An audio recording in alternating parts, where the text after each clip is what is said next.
جاتی ہے اور یزید بہت پریشان ہوتا ہے. اس کے بعد میرے دوستوں دمشق کے گورنر عبید اللہ ابن زیاد تیار کرتا ہے اور یزید کہتا ہے اے ابن زیاد ہماری حکومت میں سب سے زیادہ اگر کرنے والا ہے تو ہے, سب سے بڑا جھوٹا ہے اگر تو ہے, سب سے ٹاپ اگر کام کرنے والا ہے تو ہے.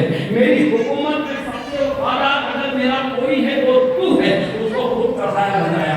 ایسا کرو کہ نعمان ایسا کرو تم کوفہ کی سرزمین پہ چلے جاؤ, میں تمہیں کوفہ کا گورنر بنا رہا ہوں. تو ابن زیاد نے کہا وہاں کا گورنر تو نعمان ابن بشیر ہے. اس نے کہا اس کو میں معطل کرتا ہوں, میں تم کو کوفہ کا گورنر بناتا ہوں اور ایران کا بھی میں تمہیں دمشق کا بھی ایران کا بھی میں تمہیں گورنر بناتا ہوں. بہت خوش ہو گیا. دو جگہ کی گورنری ہم کو مل رہی ہے. اب میرے دوستوں اور بزرگوں اب تھوڑی دیر کے لیے 1 منٹ کے یہیں پہ رکھو. اب میں ابن زیاد کو تیار کیا جا رہا ہے اور ادھر حضرت امام مسلم رضی اللہ تعالی عنہ جب کوفہ کی سرزمین پر آپ کی بہت زیادہ عزت ہونے لگی, ترنت آپ نے لیٹر لکھ دیا امام حسین کے پاس کہ میرے آقا میں پہنچ گیا ہوں, یہاں کے حالات بہت اچھے ہیں, یہاں کے حالات بہت بہتر ہیں. 40,000 لوگ آپ کے نام پر میری بیعت کر چکے ہیں. میرے آقا میرا لیٹر پاتے ہی آپ ترنت وہاں مکے سے آپ کوفہ آ جائیے. ادھر لیٹر آپ نے لکھ دیا ہے, قاصد کے ذریعے سے لیٹر جا چکا ہے. اب جب لیٹر لکھنے کے بعد جس دن آپ نے لیٹر لکھا ہے میرے دوستوں اسی دن سے وہاں پہ ظلم ہونے لگا, وہاں اتیاچار ہونے لگا. امام مسلم نے لیٹر لکھی, اب لیٹر وہ مانگ کے جا رہا ہے. آپ اتنے سال میرے دوستوں کو حجازی لباس پہن کر کے, عربی لباس پہن کر کے, اور میرے دوستوں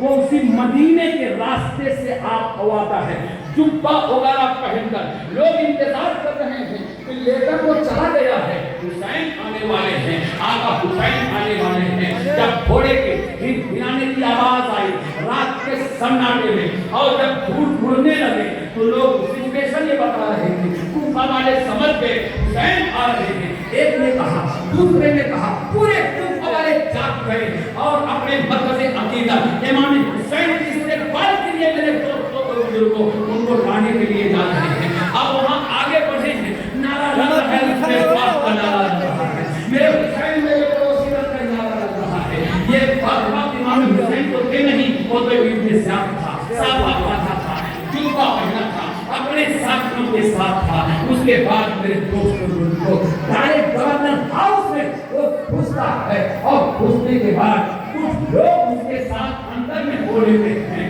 اور سمجھ رہے تھے امام حسین ہیں. اس کے بعد اس کے ساتھی نے آواز دیا یہ حسین نہیں ہے, یہ امیر المومنین استغفر اللہ امیر المومنین لوگ کہتے ہیں, یہ ابن زیاد ہے. اب یہ جب سننا تھا میرے دوستوں سب لوگ کانپنے لگے. ہم تو سمجھ رہے تھے کہ امام حسین ہیں, ان کے استقبال کے لیے ہم لوگ آئے ہیں, یہ تو ابن زیاد ہے. اس کے بعد اس نے اعلان کیا رات بھر تم لوگوں کو جتنا آرام کرنا ہو آرام کر لو, صبح میں خبر لیتا ہوں میرے بزرگوں اور دوستوں. اس کے بعد اپنے جاسوس کے ذریعے سے اس نے اعلان کر دیا